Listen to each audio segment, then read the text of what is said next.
आपने प्रश्न पूछा कि क्या ऐसा संभव है कि पूरे जीवन काल में बीमारियां ही ना हो, कोई बीमारी ना हो, जन्म से लेकर मृत्यु तक? क्या ऐसा संभव है या ऐसा वरदान मनुष्य को मिल सकता है? मैं कहूंगा ऐसा वरदान मनुष्य को मिला हुआ है। मनुष्य इस वरदान के साथ ही पैदा होता है।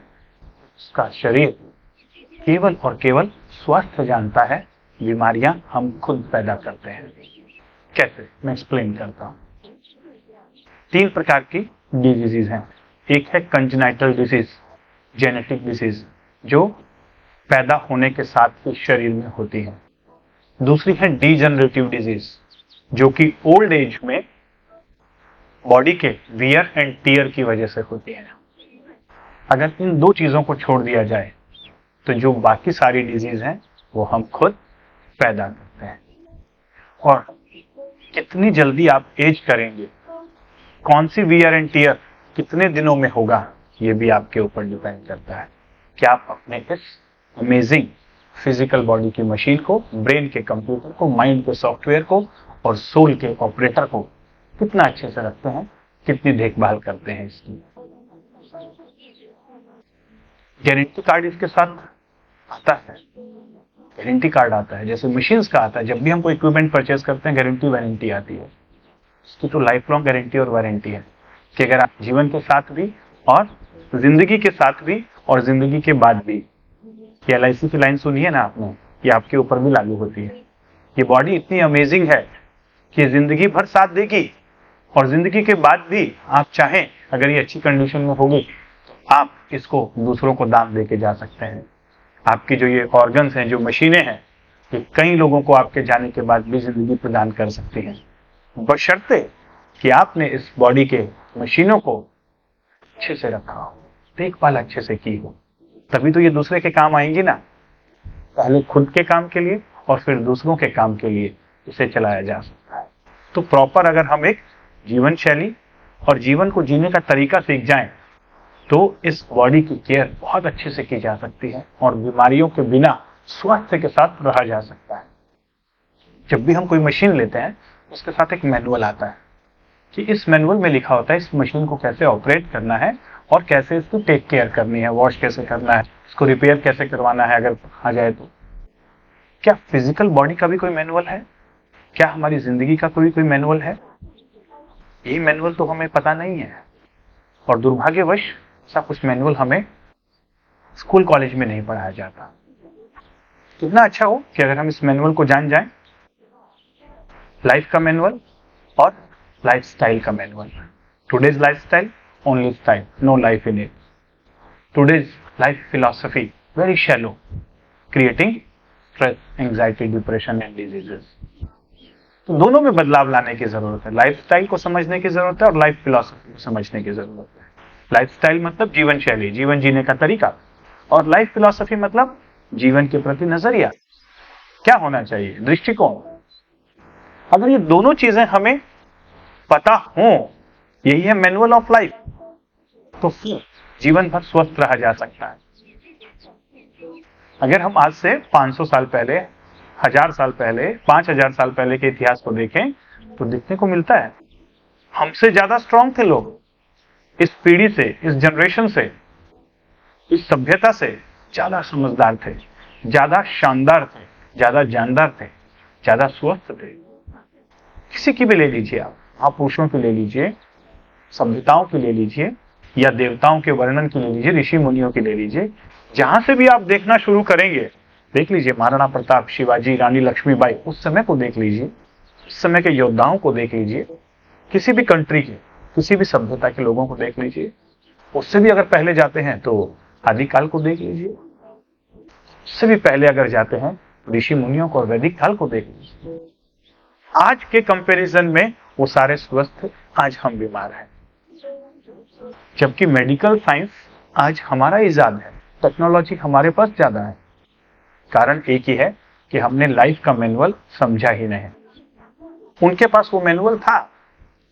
वैदिक समय में ये पूरा गुरुकुल का हिस्सा होता था, सिखाया जाता था जीवन जीने की कला। लेकिन धीरे धीरे धीरे धीरे हम सारी कलाएं सीख जाते हैं, सारे साइंसेस सीख जाते हैं, एक साइंस सीखना भूल जाते हैं और उसी की वजह से हम लगातार बीमारियों का शिकार हो रहे हैं और फिर बीमारियों में फंसकर पूरे जीवन को बर्बाद कर रहे हैं। एज ए डॉक्टर मैं लगातार देखता हूं कि हर हॉस्पिटल के अंदर पेशेंट्स की भीड़ बढ़ते चले जा रही है।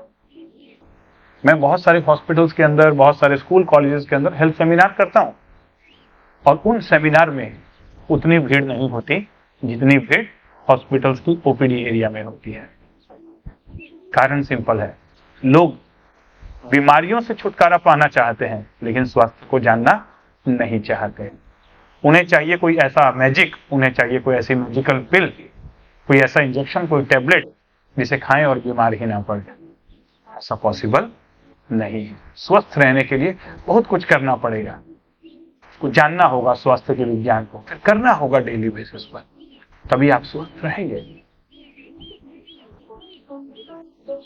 तो ये एक विडंबना ही है कि अगर मैं कहूं कि लोग अपने जीवन का, ऐसे पेशेंट जिनको क्रॉनिक डिजीज हो जाती हैं, उनका अगर एक एवरेज मैनुअल निकाला जाए, एवरेज कैलकुलेशन निकाला जाए, तो अपने जीवन का 1/3 हिस्सा वो डॉक्टर्स, लेबोरेटरीज और मेडिकल शॉप्स इनके अंदर बिता देते हैं, हॉस्पिटल्स के अंदर।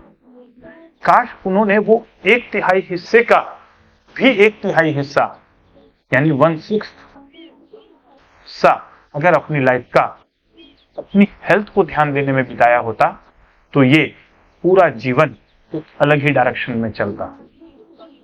दूसरी बात, जब क्रॉनिक डिजीजेस आती है ना, तो उस समय व्यक्ति का पूरा फोकस केवल डिजीज पे होता है।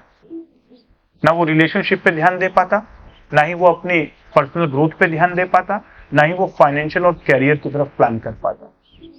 यानी लाइफ की सारी डायमेंशन उस डायमेंशन पे आकर रुक जाती है, बीमारी की डायमेंशन पे।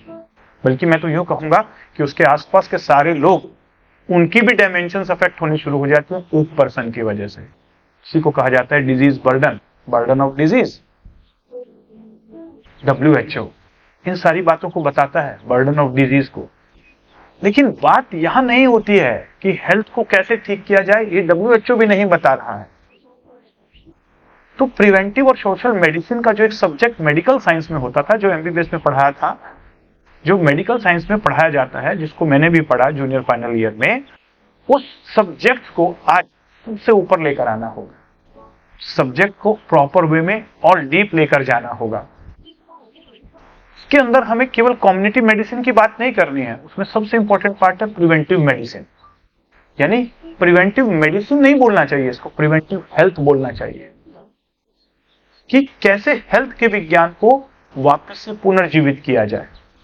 और यह स्वास्थ्य का विज्ञान वैदिक विज्ञान में बहुत अच्छे से लिखा हुआ है, समझाया गया है। अगर उस विज्ञान को इस प्रिवेंटिव एंड सोशल मेडिसिन के सब्जेक्ट में जोड़ दिया जाए तो ये मेडिकल साइंस अपने आप में एक कंप्लीट साइंस बन जाएगा, क्योंकि ये प्रिवेंशन की भी बात करेगा और रिवर्सल की भी बात करेगा। और प्रेजेंट ये डायग्नोसिस और ट्रीटमेंट की बात कर रहा है, सिम्टोमेटिक ट्रीटमेंट की, ना डिजीज रिवर्सल की बात कर रहा है और ना ही प्रिवेंशन की बात कर रहा है। कंप्लीट प्रिवेंशन मतलब बीमारियां हो ही ना, हेल्थ का विज्ञान और जीवन जीने का महत्व, ये जरूरत है अगर आपको लाइफ लॉन्ग हेल्दी रहना है। तो पहले ये बिलीव तोड़ना होगा ना। हमें लगता है कि लाइफ लॉन्ग हेल्दी रहा ही नहीं जा सकता, कोई ना कोई बीमारी तो होगी ही होगी, ऐसा हम मान चुके हैं। क्यों? क्योंकि सारे रेफरेंसेस जो हम अपने आसपास देख रहे हैं वो बीमारियों से ही भरे हुए हैं। और बीमारियां एक कारण से नहीं होती, मल्टीफैक्टोरियल से। हमें लगता है कि virus, bacteria, pollution, pollutant, pesticides, गलत खान पान के वजह से बीमारियां होती नो, और भी बहुत सारे कारण। कंप्लीट कॉन्सेप्ट, होलिस्टिक कॉन्सेप्ट समझना होगा ह्यूमन बीइंग का भी, holistic concept of life, holistic concept of human being और होलिस्टिक कॉन्सेप्ट ऑफ डिजीज। अगर हम समझेंगे तब हमें समझ में आएगा कि हेल्थ क्या है और कैसे हेल्दी रहा जाए।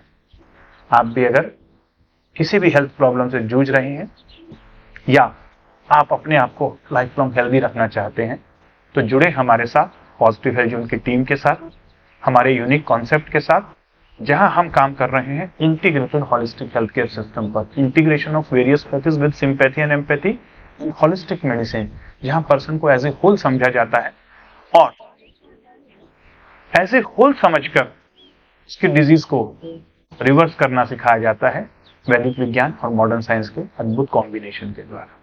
Thank you very much.